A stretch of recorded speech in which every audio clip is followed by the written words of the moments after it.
Today, we're going to do a few things. First, this midterm solution will be posted later today on Elms. You can check on how you're doing with the midterm. Also, in the files section of Elms, you will see a file in a folder called Ericsson model called Valuation Model Ericsson Start. This is the valuation model that we're going to use for your group projects later this semester. It's a reusable valuation model, and we have a starting file that we're all going to build from, and that's actually one of your next homework assignments. So today in class, in just a few minutes, we're going to start with that Excel file. I am going to start building the reusable valuation model during class.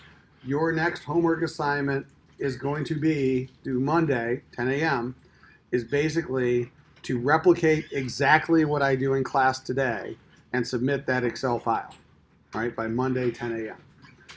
In addition, there's a Bloomberg assignment, which we're about to cover, which is also due Monday at 10 a.m. So you have two homework assignments due on Monday. Then on Monday, you have the second part of your midterm exam during class time. It will be very similar to part one, except rather than downloading and converting an Excel file, you're just going to get 7 to 9 questions that you're going to have to answer and upload. I'll already tell you what two of them are going to be. You're going to have a CFI and an ROIC tree, and you're going to have to explain it. So those are two of the next midterm questions. The rest of them will just be covering general theory from the first half of the semester. Okay, but again, open book, open notes. You'll need to use a computer. You'll have to do it during class time, but you don't have to be here to do it. And that is next Monday. Okay, so then on Wednesday of next week, I will actually be flying back from Lucerne, Switzerland. So we will not have a lecture next Wednesday. However, in lieu of a lecture, you're going to have a video that you're going to have to watch, which will take the Excel file, which you complete in class today, and upload as your homework, and basically finish off the valuation of Ericsson. So the model will be finished next Wednesday. And you'll then repeat the process yourself for the following homework assignment, which will be due the following Monday, on Costco. Okay, so basically you're going to end up doing an as-is valuation of Costco that is a week from Monday due. Okay, so a lot of stuff is about to happen. That week of the 23rd, which will be our next lecture on Monday the 23rd, also is going to be, your groups are going to be given an industry. You're going to pick a real-world company, and then for the following month, you're then going to work using this model on valuing that company. Okay, so this is also going to set up the group valuation projects. And we're going way past theory and we're getting right into the real world now. So this is using real world data in a real world model as we go through all of this stuff. So make sure you download this file and get ready to go today, because as I said, if you're able to do with what I'm about to do in class the next 45 minutes, you've completed the homework assignment, one of the two homework assignments for Monday. And there's a bunch of people in the last section that literally uploaded it at the end of class. They completed that part of the homework right now. So let's talk about the model. This is the model file for Ericsson that you will need to start with. Now, this model is organized in a series of tabs, which generally work from left to right. Right? So here's what's important. The first tab is called the Model Data tab. And this Model Data tab has data which comes from Bloomberg. All right, income statement, balance sheet, cash flow data.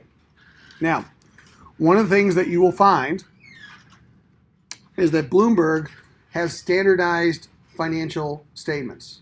However, in practice, they're not as standardized as they may have appeared. So over the last few years, as I've jumped from company to company in this class, the standardized statements will sometimes add a random field for one company that it doesn't exist for another company, and you're like, but I thought these were standardized statements.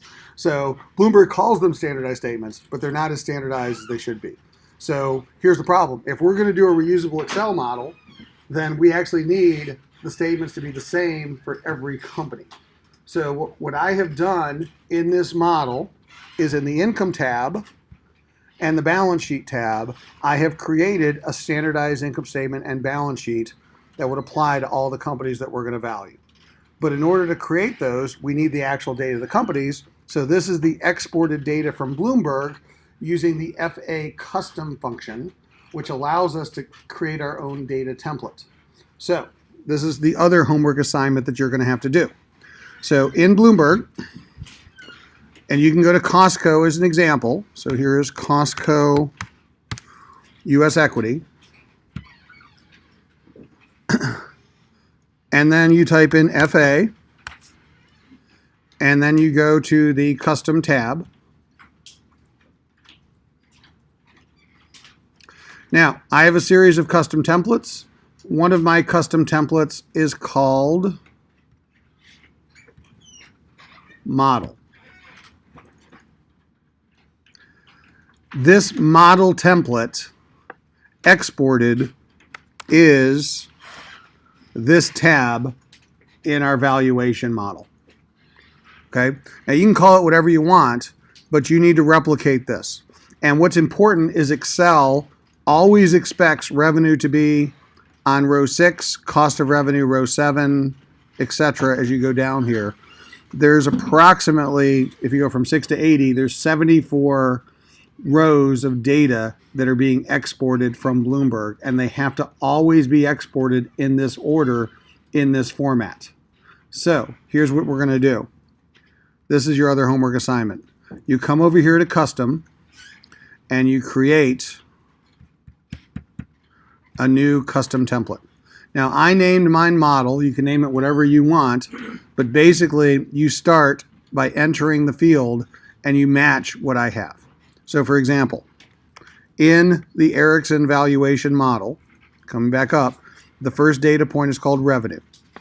So what you do is you come into Bloomberg,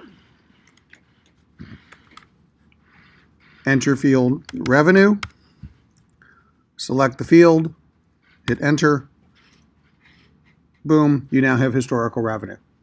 Then, second row, cost of revenue. All right, it's kind of tedious. You're going to have to do this for 74 different fields in this order without any mistakes. And it'll probably take you 20 minutes, but that's one of your core homework assignments. You will not be able to complete the valuation next week unless you have this. And you will not be able to work any of the valuations, which we're going to do in every class thereafter, without this template. This is a very critical template that we're going to use, including it for your projects. You have to individually create it in Bloomberg. Now here's the problem. We even ran this last class. If you look at the screen, on the left are the friendly names in column A. Column B is the actual database fields. The problem is Bloomberg will sometimes change these friendly names. Okay? It's annoying, but they do it. Bloomberg will also sometimes have different friendly names for different companies. Again, it's annoying, but they do it. But the one thing Bloomberg does not do is they don't change the actual database field. So when you build this, instead of typing in revenue, what you actually want to type in is sales underscore rev underscore turn, because you'll know that you get the right revenue. Because even, and I'll go back to revenue as an example, even if I type in revenue, one of the challenges that you're going to see is there's a lot of revenues. And if you accidentally click on the wrong one, you won't actually have, because they're similar sounding things, you won't actually have the right one. But if you type in sales underscore rev underscore turn and then hit enter, it will show you through the search results what it found, and you can check that that field ID matches. All right, so it's the same ID, and then hit add. All right, now here's the final thing. I hate to type. I've gotten really annoyed by typing. Love voice prompts. Love my Amazon Alexa. So here's a nice thing. If you go into Excel and I copy cost of revenue as an example, copy that field, and I come back here to Bloomberg and I paste in that field, there it is. So if you copy and paste 74 times, you can quickly create it a lot faster. It will probably be easier for you than typing it in, and you won't get the wrong field by accidentally typing something else. But nonetheless, you need to create this template in this order and then save it. Save the template. Now, I have this template already saved. So let me go back to my saved template.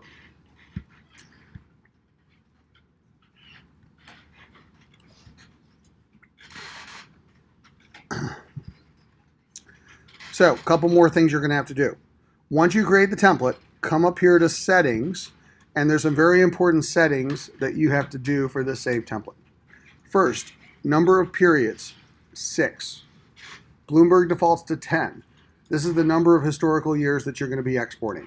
The model that we're using in this class assumes you have 6 years of historical data. If you export 10 years and try and put that into our model, it's going to break the model. So you need 6 for number of periods. All right. Second tab is called data. On the data tab, make sure none of these 4 things at the bottom are checked. All right. Because Bloomberg, when you export, will give you some things like percentage changes and common size, and we don't want any extraneous columns. All right. So just make sure you only have 6 years of raw data. So uncheck those 4 things. Display. Make sure your display order is ascending, not descending. Because the way the model works is the most current year is on the right, which is ascending, as opposed to the most current year on the left, which is descending. Because we're going to go from, in our model, oldest to newest to forecast. So we need the data to go in an ascending order. And then finally, under the Report Excel tab, make sure it says export as value, not formula. One of the most powerful features of Bloomberg is that when you export a template, it will actually export database lookups, which means that when you open up Excel, it will pull from Bloomberg in real time the most recent data. Super cool feature. Until you open up that Excel file and you're not at a Bloomberg terminal, in which case your whole model will error out and you'll just see a bunch of NAs, right? And that's going to be a problem for you. So, since you won't have a Bloomberg terminal with you at all times, you will need to export values, which are numbers, which are hard-coded. And then rather than having a dynamic model, what we're going to do is we're going to export data to an Excel file and then copy and paste that data into our Excel model. It's an extra step, but it's what's going to be necessary for you to be able to do this outside of this lab.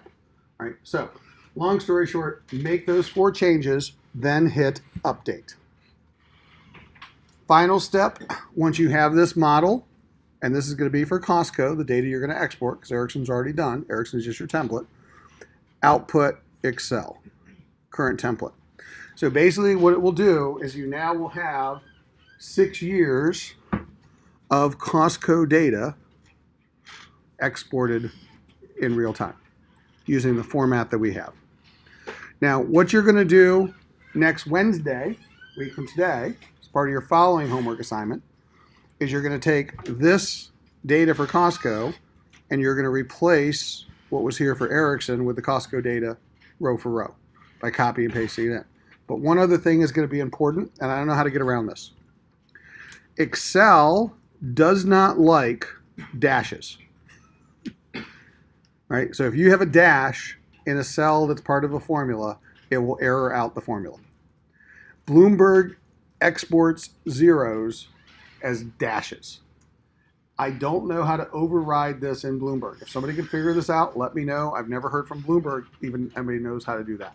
So Bloomberg is exporting zeros as dashes. So missing information is a 0, and sometimes zeros, they all become dashes. So here's the point.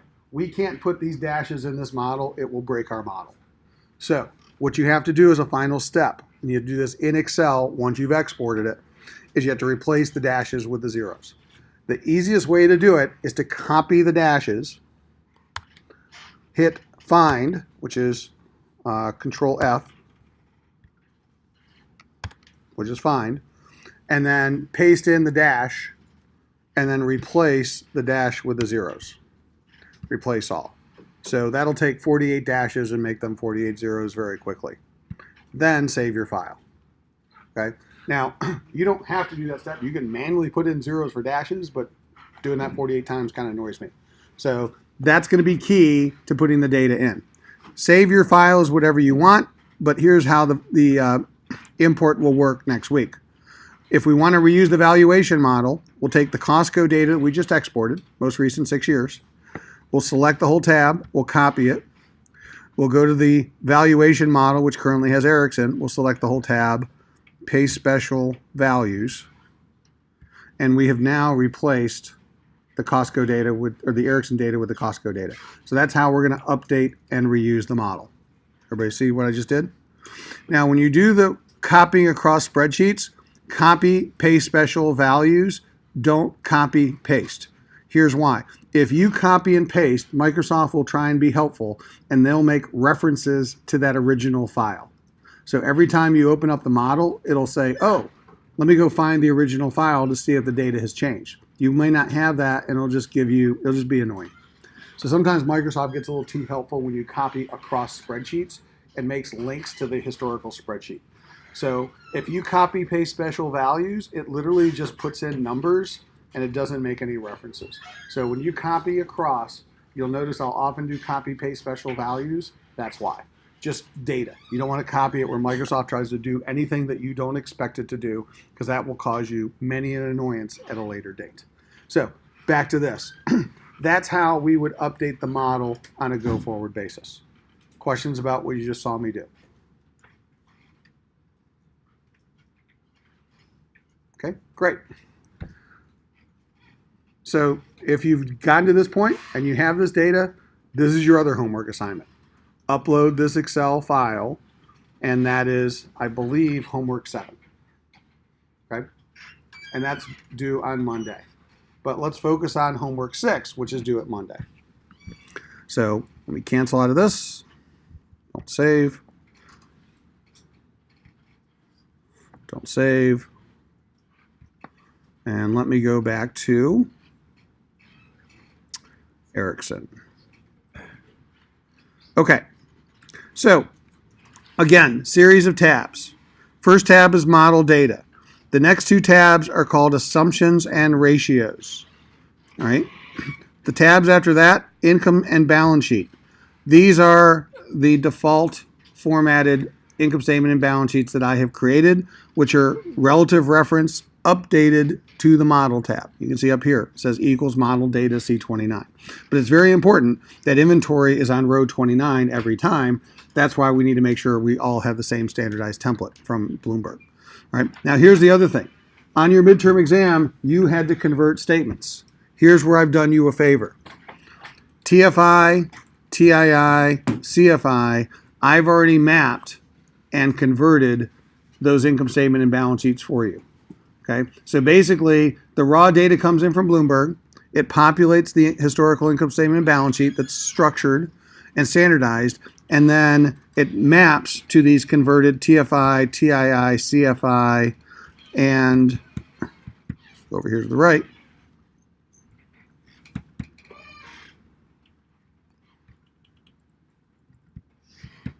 Why my mouse is not working.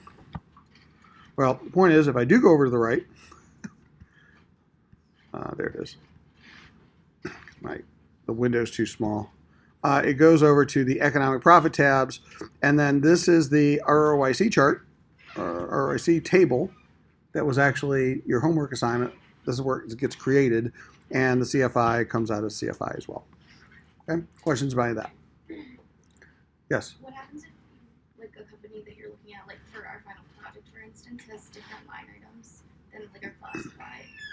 So hopefully we have captured in those 74 or so rows of data the most important common things across the companies. If you are one of the exceptions, then what you will have to do is at the bottom of your template, you'll have to add a row 81. And in Bloomberg, you'll have to export that row 81. When you put in the model, you'll then have to plug it into the rest of the model and get it to work. So you have to figure out, is it an income statement or a balance sheet item, add it to the income statement or balance sheet, and then make sure it flows through to the other statements. So that's what ends up happening. Hopefully, if we have 28 teams, it will only happen to one of you. But it should happen to less and less because over the years, as we've used this model, we're catching more of those issues. But nonetheless, that's what would happen. Okay, good question. Other questions? All right, so, and the way that you'll know that her question comes up about what happens if a company has something that's not captured previously, you'll know it because the statements won't balance. And when you see an unbalanced statement, it means it's probably missing something to cause them to balance, and you got to figure out what's missing and then add it back to the report. And I won't tell you that that's not going to be a frustrating process if it happens to you, but it goes back to the real world nature of the statements that we have to deal with. Okay, so for those of you that work for accounting firms, remember this, because you're the ones making our lives difficult. Can't we just all use common statements? All right, back to this. Model data. The other thing is we're going to use a couple of best practices. You can see it on the assumptions tab. When you build a model, you don't want to have assumptions that change from company to company, like what's their WAC or how much cash are we going to keep as a percentage of sales as operating cash.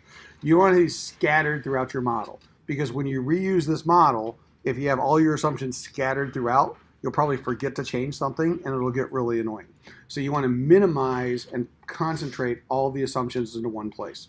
In our model, all the assumptions are going to be in two tabs that we change, either the assumptions tab or the ratios tab. The other thing is you'll notice that these three cells are highlighted in yellow.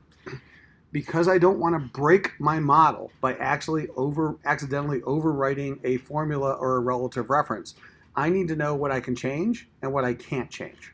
So what I've done is I've arbitrarily chosen the color yellow. You can choose a different color if you want, but what a yellow cell means is I can change that cell, and that's an assumption I can make.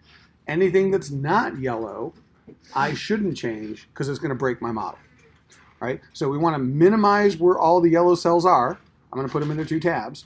And more importantly, we want to highlight the things we can change in yellow so that we know exactly what we can change and exactly what we shouldn't change as we make assumptions to our model going forward. So there's a couple best practices that we want to do. The third best practice comes right from McKinsey, and this is their approach to valuation. It's really difficult to forecast statements, but forecasting statements directly is not a good method of forecasting. So what they do is they don't forecast statements, they forecast the ratios. And the forecasted ratios create the forecasted statements. So that's the process that we're about to do. So for the first part of the valuation model, what we're going to accomplish in approximately the next 40 minutes, and this is your next homework assignment. If you can follow along with me and submit this Excel in 45 minutes, you're done with your homework. So it makes it real easy. Otherwise, I'll be recording this on video and posting it. You can follow along later, but this is what's due Monday at 10 a.m. But basically, what you have to do is we're going to start with the ratios. Now, these are the historical income statement and balance sheet ratios that come from these income and balance sheet historical data tabs. Now, here's the thing. Everything on these tabs is a percentage of revenue, with the one exception of the revenue growth rate, which is a change from the previous year. And these are historical ratios. So here's how we're going to do the forecast. And I'm going to hide, just because the screen is small, some of these historical years, not delete, so you don't have to hide them yourself, but nonetheless, the screen is kind of small to see. So don't delete the historical years, hide. So you can see what I'm doing on one screen. So here's the thing. My first forecast year is 2017, but I want that to be relative so that if 2017 data comes out for a company, then the first forecast year will be 2018. So for cell H1 on the ratios tab equals previous year plus 1. Relative references. The next one is I'm going to forecast revenue growth rate, so equals previous year. And then I'm going to make that yellow. All right? So that's what I mean by right now, I'm going to leave it as a placeholder, just as we build the model, that all the ratios are the same as the previous year. Once we finish this part of the building the model, we'll then go back in and we'll adjust the ratios to be something more realistic. But this is just a placeholder so we all get a common model built. Everybody see what I'm doing? Okay. Just to show you how this works, I'm going to do this and copy this down throughout the entire income statement and the entire balance sheet ratios. Equals the previous year, right? But what I am going to also do, though, is for revenue growth rate, the next key item I'm going to forecast is EBITDA. So we're not going to forecast cost of revenue, gross profit, and operating expenses. So I'm going to clear out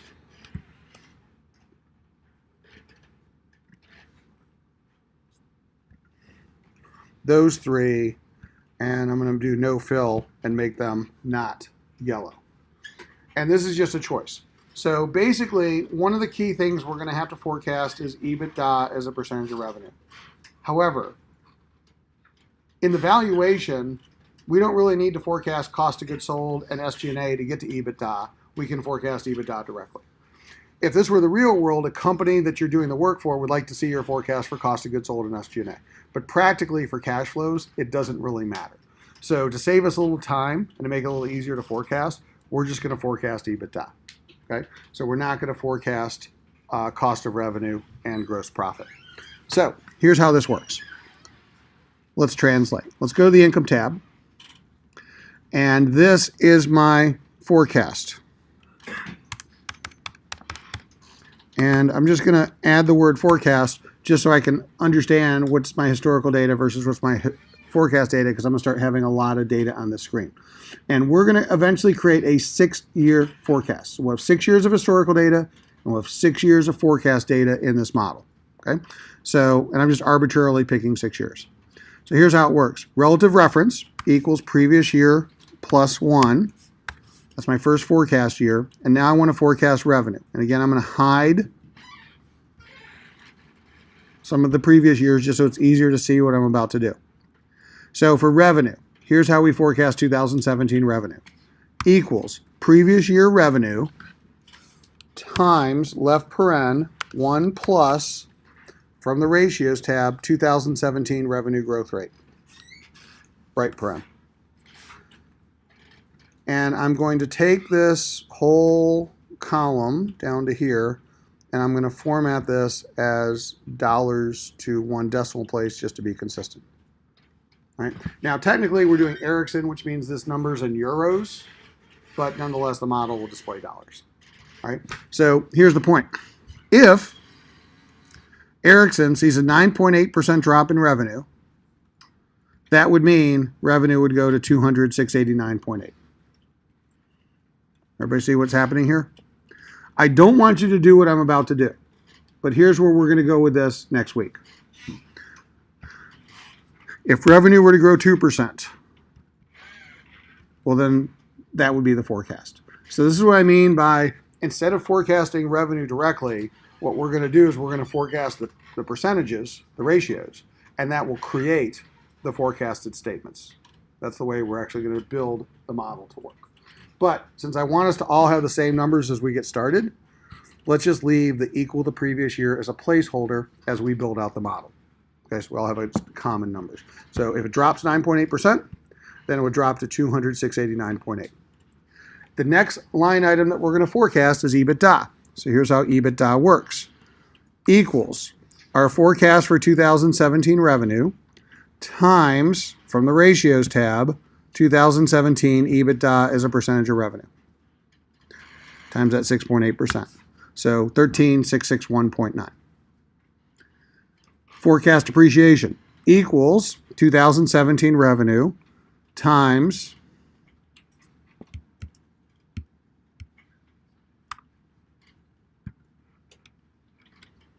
ratios, 2017 depreciation and amortization as a percentage of revenue.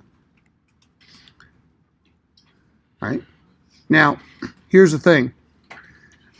Because we're forecasting EBITDA and depreciation, operating income or EBIT is going to be a result of the two above. So technically, I don't really want to forecast all of these three. So I'm not going to make this one. I'm going to go back to no fill. Oh, one.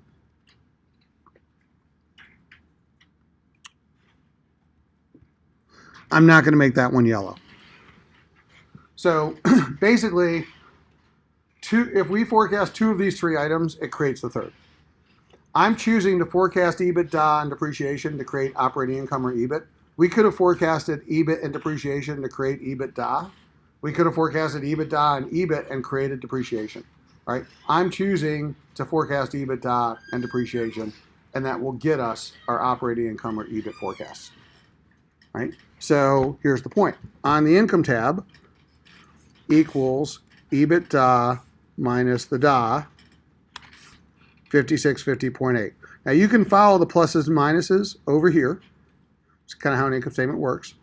Or you can also look at the previous year and you can see the formulas. So if you want to copy and paste G10 to H10, you can also do that. Okay? But basically, we just quickly forecasted operating income or EBIT for Ericsson, assuming these numbers come true, for 2017. Yes? Can you show the formula for depreciation? So again, general format here is the forecasted for revenue off here times the according ratio. So ratio H7 was depreciation and amortization as a percentage of revenue times the 2017 revenue forecast, and that gets us our depreciation in dollars. So in this case would have been euros. Other questions? Okay. Now, one of the assumptions that you read in the book is when we do enterprise DCF, we assume a target capital structure, which means that for our purposes, we're not going to play around with the debt and equity of a firm going forward. Okay, we're going to assume that they're at a target capital structure, and what you're going to quickly realize is even if you change the debt and equity, it actually has no impact on the valuation of the firm whatsoever. But nonetheless, we need to see clean income statements and balance sheets. So here's the working assumption we're going to make. So since we're not going to change the debt and equity capital structure, whatever the interest is, they're going to keep paying. It's probably going to be a similar amount of interest on the debt. So equals the previous year. Now for these starting assumptions, if for some reason you want to change them, you're welcome to do it. But for now, you're going to quickly realize it actually has no impact on the valuation whatsoever. So we're just going to basically say equal the previous year, assuming a target capital structure. Okay? We're going to do the same thing with interest income. Equals the previous year. Whatever they made, they're going to keep making. FX gains or losses, 0. Not the previous year. It's too hard to figure out what the currency impacts are going to be in the future. So what we're going to do is we're going to assume companies are pretty good at hedging, and so therefore it should be close to 0. Again, if you want to forecast something different, you're welcome to, but nonetheless, we're going to start with 0. Okay? Next, income or loss from affiliates equals the previous year. Whatever it was before is going to be basically the minority gains and losses that we'll see in the future. Again, you'll notice quickly it doesn't affect the valuation. Net operating gains and losses equals 2017 forecasted revenue times ratios 2017 non-operating gains and losses as a percentage of revenue. Now, if I take operating income, subtract interest expense, add interest income, subtract FX gains and losses, subtract the income or loss from affiliates, subtract net non-operating losses, I get my pre-tax income. Or I can take cell G16, copy it, and paste it in cell H16. So either way, you either put in your own math or you can just copy G to H, because I already had done the math. But nonetheless, that gives us very quickly a forecast for our pre-tax income. Next, what would the taxes be? Well, our income tax expense would be that pre-tax income, so H16, times, from the ratios, H9, which is our forecasted tax rate. So 1853.8. So our income before XO stands for extraordinary, before extraordinary items, equals pre-tax income minus income tax expense. 1648.5. The next line item down is extraordinary loss net of tax. 0. Just 0. Here's why. The definition of extraordinary means it shouldn't happen again. So we shouldn't have extraordinary events in the future if we've had in the past, because they should be independent of each other. Right? Now I'll tell you that I remember there was a period of time where AT&T had extraordinary items for 10 consecutive years. And the analysts were questioning the accounting to say, if you have 10 consecutive years of extraordinary items, are you sure they're not really operating items that you're hiding in extraordinary categories, right? But nonetheless, if it is an extraordinary item, then we're assuming it's one time, and it's too hard to forecast one-time items, so therefore we don't, so we're going to treat those as zero in the future. Yes? What was the formula for income tax expense? Income tax expense is just pre-tax income times the ratios for income taxes as a percentage of revenue. Okay, so then net income before minority interest, we just do this as a formula, equals the income before extraordinary items minus the extraordinary items. So again, even though they're zero, I'm setting it up so if for some reason you choose to have one, at least it will calculate all the way through. Okay, minority interest equals the previous year. Because we're assuming a constant cap structure, if we're making a minority payment to the minority shareholders, we're going to keep doing that. So equals the previous year. Right? So that then leads to our net income equals the income before minority interest minus the minority interest payments would get us a net income item for the firm. That's our forecast for 2017 net income. Cash preferred dividends equals previous year. So again, if we're going to maintain a constant cap structure, if we're paying dividends, we're going to keep them at the same rate. Other adjustments to equity, zero. Those are generally accounting adjustments to meet accounting rules, changes in accounting rules, etc. So again, too hard to forecast. So we're not. So generally, other adjustments to equity, and which are also non-recurring, as well as extraordinary gains and losses, we're going to assume are zero. Net income available to common shareholders, take G25, copy it to cell H25. You'll get the math right. Dividends paid equals previous year. Since we're not paying dividend, or we're not changing cap structure, we're not changing the payment of the dividends. Whatever dividends they have, we're going to assume they keep paying. Now, here's the interesting thing, and this is just using common sense and a Bloomberg challenge. So dividends paid is a negative number because in the raw data tab, see a model data, somewhere down here, the dividends that we're pulling from Bloomberg, dividends paid, is coming out as a negative number. Now what's interesting is if I go up here to like cost of revenue is a positive number, right? So we're subtracting the cost, and I'm subtracting the dividends, but the problem is the format that Bloomberg has given me for dividends, because it comes off a different statement, is a negative number. So what we have to do is on the income statement, net income minus dividends is changed to retained earnings. But because the format for dividends is coming as a negative number, then even though I'd subtract it, I actually have to add it here. So equals net income plus the negative dividend, and that gets me my change in my retained earnings. Does everybody see that? By the way, the same thing happened with preferred dividends. That's why I asked you to copy the field for net income available to common shareholders, because preferred dividends also come out of Bloomberg as a negative number on that data export we're doing. So you'll notice that even though we subtract preferred dividends, on this cell, H25, it's H22 plus H23, plus that what's going to be a negative number, minus H24. Right? And that's just understanding your data sources. Right? Now, if Bloomberg were to ever flip this and start reporting dividends as a positive number, we're screwed and we'd have to go back and change our model. Right? But nonetheless, we're mapping to the data that we're getting from Bloomberg. That's why it's very important to basically know that you're always getting the same number in the same format in the same place every time. Otherwise, you don't have a reusable model and it gets confusing. Question? Okay. Other questions? Okay. Here's the nice thing. If I go back to my ratios and I take 2017 and I take column 2017 and I copy the whole column, so just select the 8 cell, copy it, and then go out to column M and paste, I now have a forecast for all these ratios through 2022. All right? Everything's just equal to the previous year. But if I then come to my income tab, I take the forecast for 2017, copy it, and paste it out through column M.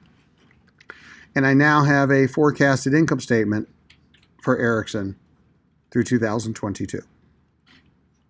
So that forecast of ratios that's mapped creates the forecasted next 6 years of income statements.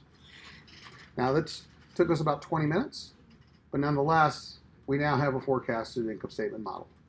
And here's the nice thing that you would have appreciated on your midterm.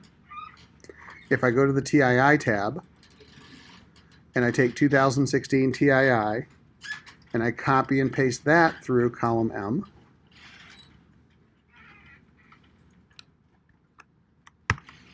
the relative references for the years equals previous year plus 1, and copy and paste that out through column M. And I'll shrink this so you can see it. But the point is, I now have forecasted balancing TIIs that go out through 2022. So very quickly, the forecasted income statements create the forecasted TIIs. Yes? What's the what? Copy is on a Mac, it's Command C, or on a PC, it's Control C. And then paste is Command V or Control V. If you're just doing data, yes. That's the difference between paste special values and paste special and just copy paste. If you're within the same spreadsheet, you copy and paste. It'll just, as you do, it'll put the relative references in. That's why we use relative references. Makes it easy to copy and paste. All right. Other questions? You didn't realize that signing up for this class would also give you an intermediate class in Excel. So if you don't know Excel, don't worry. In a month, you're going to be an Excel wizard. All right, other questions? All right, so let's do the balance sheet. Basically, we need a similar process. We have 6 years of historical data balance sheet. I want to create 6 years of, and I'll use the word forecast, 6 years of forecast balance sheet data. First year, again, I'm going to hide some of these historical columns just so it's easier for you to see what I'm doing. Make it a little bit bigger again. Okay, so again, on the ratios, there are 9 balance sheet ratios, which I have in here to forecast. If you wanted to do more or less, you're welcome to do it, but I'm going to start our model with 9. All right. Every one of these ratios is a percentage of revenue. Now, in the book, this is where we're going to diverge a little from the book. The book says what's ideal is you want the balance sheet item tied to the income statement driver. Translation, you want accounts and notes receivable to be a percentage of revenue, but you want inventories to be a percentage of cost of goods sold. That's ideal, right? However, for simplicity, everything is just going to be done as a percentage of revenue. What you're going to find is it really doesn't really change the valuation model that much. It makes it easier to forecast. It's not incrementally that much better to do it the other way. And we get the bonus of basically constant productivity as revenue grows. So forecasting revenue actually forecasts a change in the balance sheet. So it just makes it easier to do the forecast. But regardless, this is the way I want us to set it up. Okay, so here's the deal. This is the percentage of revenue. So again, for 2017, for the balance sheet, so we'll start out with accounts and notes receivable. So equals previous year plus 1. For accounts and notes receivable equals from the from the ratios tab, we'll go here first. 2017 accounts and notes receivable, H13, times from the income tab, 2017 forecasted revenue, H3. And I'm going to take this column and just so it's cleaner, format it as dollars, 1 decimal place. But nonetheless, this is 63,776.7, which would be the forecast for accounts receivable if we hit the revenue target and we hit the percentage of revenue that is accounts receivable. Right? We do the same thing for inventory. Equals from the ratios tab, 2017 inventory as a percentage of revenue times, from the income tab, 2017 forecasted revenue. Other current assets equals, from the ratios tab, 2017 other current assets times, from the income tab, 2017 revenue. Can you show the formulas we use for the 3 times the income, Which tabs? for accounts and notes receivable? So again, ratios H13 times income H3, right? The ratios H14 times income H3 and ratios H15 times income H3. So it's the ratio times the forecasted income. Okay, do the same thing. Long-term investments equals, from the ratios tab, H16, which is long-term investments as a percentage of revenue for 2017, times, from the income tab, 2017 forecasted revenue. And then enter. Same thing. Net fixed assets equals, from the ratios tab, 2017, see column H, net fixed assets as a percentage of revenue, so that's H17, times, from the income tab, 2017 forecasted revenue, 15086.4. The next one in the ratios is other long-term assets equals, from the ratios tab, H18 times income H3. The next one that we're forecasting is accounts payable equals ratios H19, which is accounts payable as a percentage of revenue, times income H3.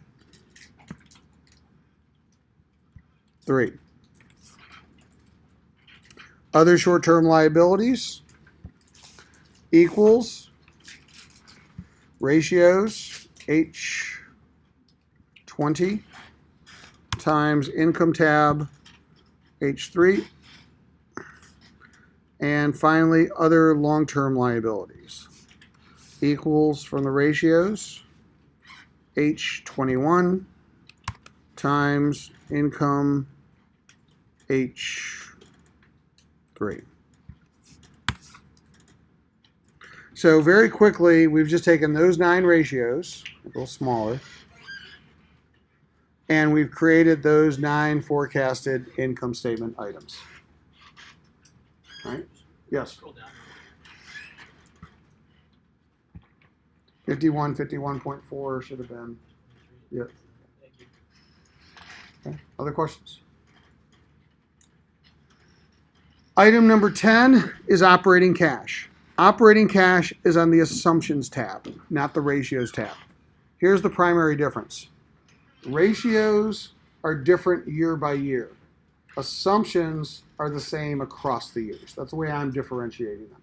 Okay? So, operating cash as a percentage of revenue, we set at 2%. That was just the working assumption we've been using so far out of the book this semester. We could change it later. But the point is, it's 2% of revenue. It's a yellow cell. So here's how it's going to work.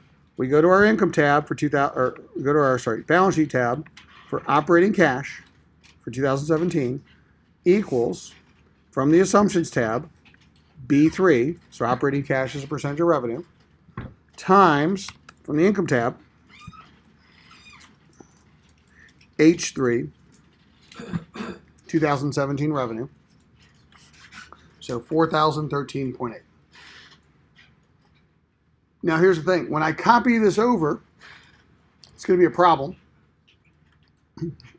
Because when I copy and paste, it's going to be B3, C3, D3, E3, F3, etc. So in Excel, since I always want this operating cash to refer to cell B3, the 2%, then what I have to do, edit my formula, put a $ or string in front of the B, and a $ or string in front of the 3, and then hit enter. That $B, $3 tells Excel to make it an absolute reference to a specific cell no matter where you copy and paste that cell. Okay? So if I just said equals B3, then as I copy and paste, it'll change the reference. If I say equals $B, $3, as I copy and paste, it will always stay referring to cell B3. So because we're just using one number across the years, $B, $3. It's a manual edit you got to do. Okay? All right. So we've now done 10 ratios, and we have to finish up the balance sheet. And it's very important that the balance sheet balance. And more importantly, we can't have a circular reference in our model. Because if you have a circular reference, you have a flawed model, and it's unusable. So I'm going to show you how to get a balanced balance sheet that doesn't have a circular reference. So here's how we're going to do it. We're going to finish off the liabilities and equities first, starting with the equity. So preferred equity. Because we're assuming a constant capital structure, we're not going to change the preferred stock. So whatever preferred equity they have last year, they keep, equals previous year. H27 equals G27. Minority interest. Whatever minority interest they have on the balance sheet, they keep. They don't add or subtract from it. Equals previous year. Because again, we have a constant capital structure. Share capital and paid in capital. No treasury stock buybacks. No issues of share stocks, so equals previous year. Retained earnings equals previous year plus, from the income tab, 2017, column H on the income tab, change in retained earnings, H27. So basically what we're going to do is we're going to take last year's retained earnings, G30, and we're going to add to it from the income tab H27, which is the forecasted change in retained earnings at the bottom of the income tab for 2017. And that should be the retained earnings for 2018. Okay. Now, if I sum these four items up, I have a forecast for my total equity, 129,698.5. Yes. Additional paid in capital. Okay. All right. Now, let's finish off the liabilities. Short-term borrowings equals the previous year. Again, if we're maintaining our capital structure, we're not going to change our short-term debt. So current liability equals sum of those three items.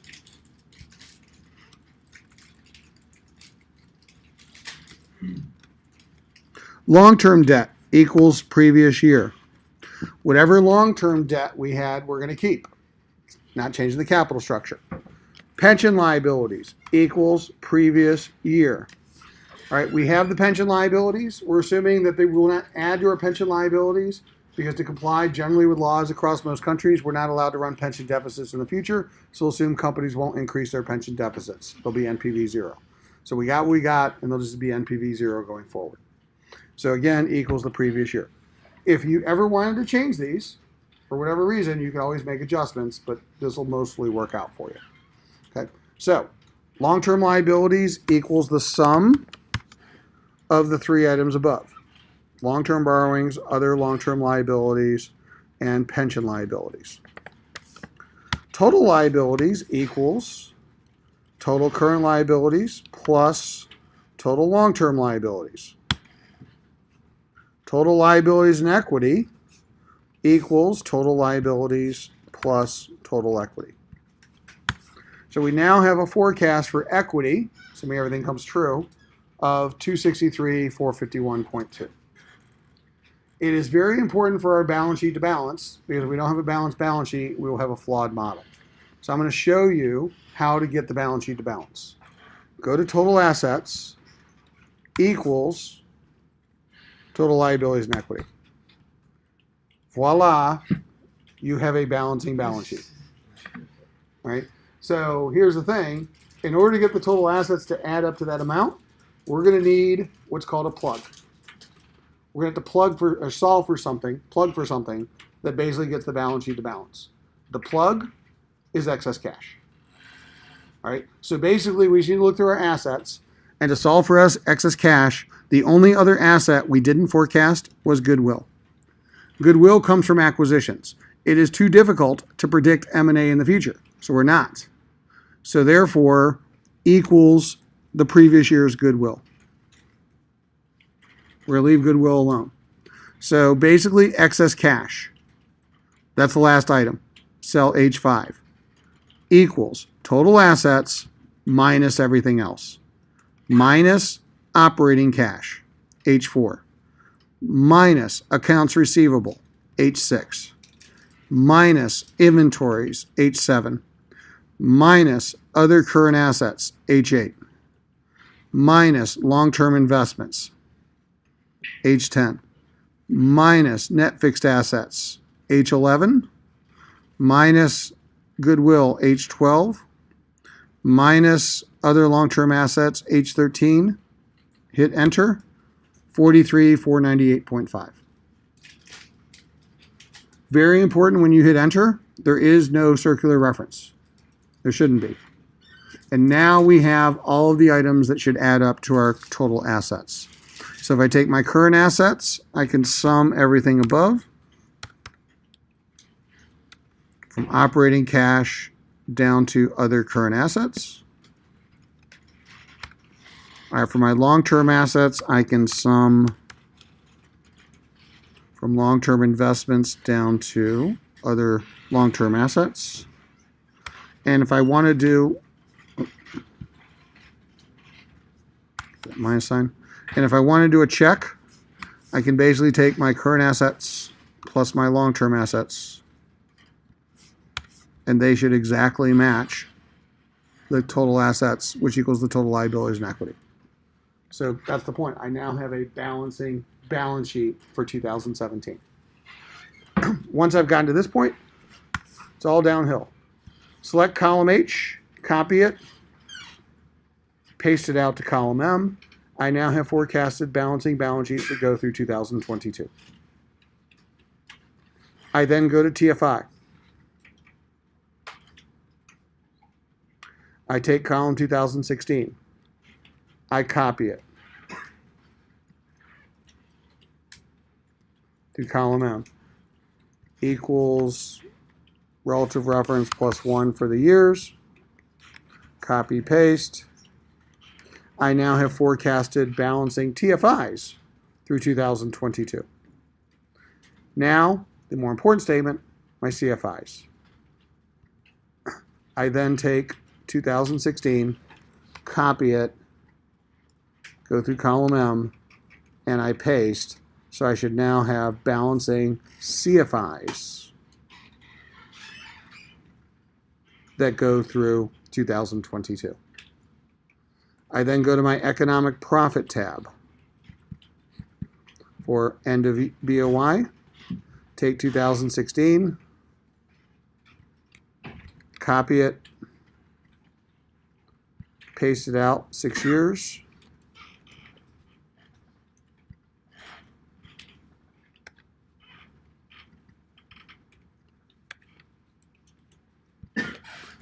Equals previous year plus 1 for relative references. The reason why I'm doing this, by the way, is cell F1 is referring to assumptions B2.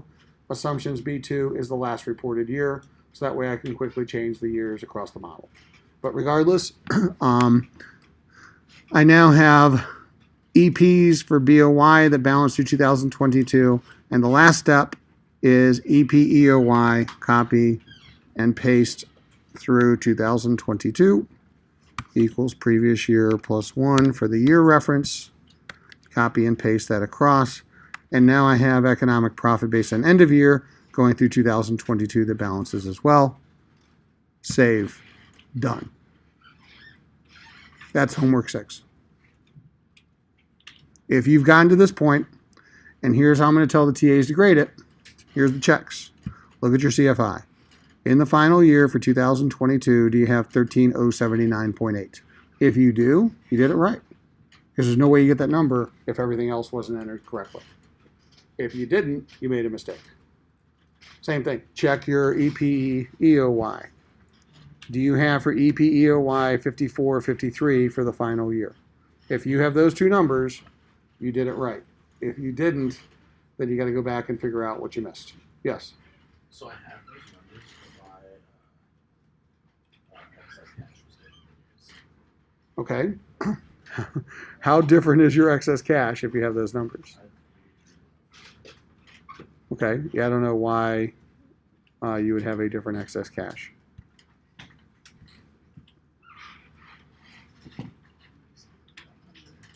The only thing I can think of, because I did this myself in the last section when I was doing this, is you could have, when you copied and pasted those balance sheet ratios, you could have replicated one on the asset side, because there's 3 or 4 right in a row. And if you accidentally, so go back and look and see if your two numbers are the same, because when you plug the balance sheet, the excess cash will force it to balance. All right, but I'm just saying what probably, if I had to guess, happened is you might have accidentally referenced the wrong ratio when you did your balance sheet. But check your balance sheet. Other questions? Yes. What should the number be for EPEOI? So for CFI, in the last year, 13,079.8. For EPEOI, it should be 54 or 53 negative. Can you look at the BOY? And the BOY should be 57.24 negative. And what did you do differently with this one that you were saying? Something was different because it was shifted towards L. I didn't do anything different. I just went to L because I just went to L because this one actually starts in column B versus column C. The other one starts in column C. Okay. Other questions? Good questions. All right. Before we go, here's an example of a theory question I could ask on the midterm. See if you guys know this one. All right. If you look at the CFI, you'll notice that starting in 2017 and going through 2022, that the CFIs don't change. They're identical. Why would the CFIs not change for those 6 years? Think of that as a midterm question. In fact, I should probably ask the midterm question and then not give you an answer right now. So you tell me, would you rather have this as your midterm question, or would you rather answer it right now as a practice? Because people always ask me about practice midterms. Why would the CFI not change for those 6 years? Even though the no plats are clearly changing, the revenue is clearly changing, the profits are clearly changing, why isn't the CFI changing? Yeah, one answer. Because the capital structure doesn't change. And so here's the point. We're not changing any of our payouts. So if we're not changing any of the payouts, then the CFI, by definition, won't change. So here's part B to that question. So if the payouts aren't changing, yet the company's revenue and profits are changing, how does the CFI balance? Where's all that cash going? Nope, it's not CapEx. It goes into, you see it here on the TFI statement, it goes into excess cash, because excess cash is our plug. So in our model, what excess cash actually becomes is the cash that is distributable for dividends, stock buyback, interest, debt retirement, whatever. So that's the point. We don't forecast, now I'm not saying you couldn't, but we don't forecast, as Medigliani Miller, payouts. What we do is we forecast the cash available to be paid out. Same thing from a valuation standpoint. So that's the point. We can forecast that Apple has $260 billion of cash. It's up to Apple to optimize the distribution of cash, but given that cash, we can tell you what Apple's share price should be. That's the idea of Medigliani Miller, and that's where we're going to stop. Now, you can go granularly into figuring out the payouts, but what you'll quickly realize doesn't change the CFI. All right, all it's going to do is basically take that excess cash, it's going to redistribute it. Right, it's not going to change the underlying operating value of the firm. It's not going to change the free cash flow. And that's the core to our valuation, because free cash flow plus non-operating is CFI, and then that equals the payout. So again, if you want to get a sense of what's a midterm question, that's a midterm question. Okay, do you understand? Did you read the book? Did you listen in class? Did you understand what we've been talking about for the last 6 weeks? Right? As opposed to, can you chug and plug these numbers. All right, you can plug and chug. That was part A of the midterm. Now it's time to tell me, do you understand what you did? Okay, this is on the range of difficulty is a very difficult question, but nonetheless, this is the theory I want you to start to understand, not just on the midterm, but just in general about the way these valuations work. And that's why you're going to quickly realize that forecasting interest income or interest expense in the future is irrelevant to the valuation, right? Because that doesn't affect the operating value of the firm, and it doesn't affect the present value of the non-operating values of the firm. So nonetheless, as we go through the valuation, you should get better insight as to what's driving these values of companies. And as I said, this is the basis of the model. So again, if you finish this, you finished homework 6. Homework 7, create the model map for Costco using the Ericsson map. So you have a repeatable, exportable model. Dump that to Excel, upload that. Okay, get those done by Monday, 10 a.m. Monday during class time, you'll take midterm part 2, part B. It's going to work just like part A structurally, except instead of downloading a file, you're just going to download the questions and then basically type in and upload your answers. Okay, you have an hour and a half to do it during your class time that's registered. On Wednesday, there will be no physical lecture because, as I said, I'm literally flying back from Switzerland that day, so can't be here for that. So here's what's going to happen. I'm going to post a video that takes where we left off right now and finishes off the valuation model for Ericsson. And it's going to add basically what's called a DCF tab. Now that we have the CFIs, we can do a DCF valuation called Enterprise DCF. Then what I'm going to do on the video is I'm going to look at Ericsson's actual stock price next week when I record this video. And then we're going to adjust the cash flows so that the stock price in our model is in €1 of their actual stock price. That is called an as-is valuation. So what we're going to do is we're going to value the company as is, assuming the market's right. We're going to figure out what cash flows lead to that stock price. A lot of people skip this step in the real world. I find it to be a valuable step. Give me 2 minutes, you guys can talk all you want. I find this to be a valuable step because it gives you much more insight as to how the market's thinking about the company today before we put in our opinion, which will be called valuation number 2, the target. Okay, so the first model we're going to do is the as-is. We will always do an as-is in this class, which means we're going to value the company based on its current stock price, not based on the target stock price. That'll be model 2. And by the way, models 3 and 4, the bull case scenario and the bear case scenario. So here's the range, and here's what's going to cause the range to be different. Now, before we get to the bull, bear, and target, next week we're just going to focus on finishing Ericsson and creating an as-is for Ericsson.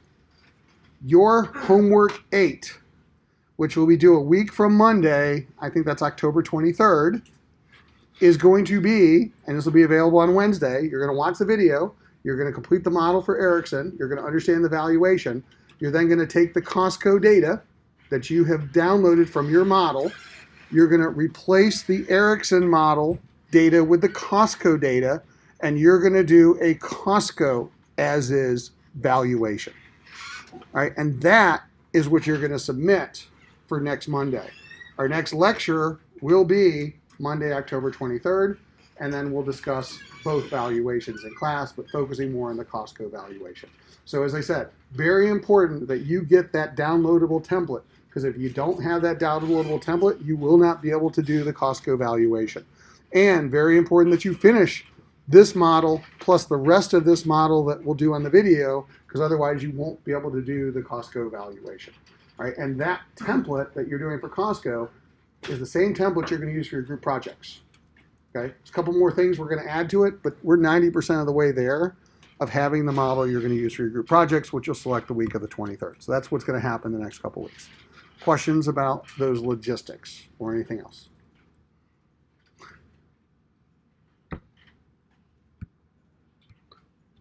All right, so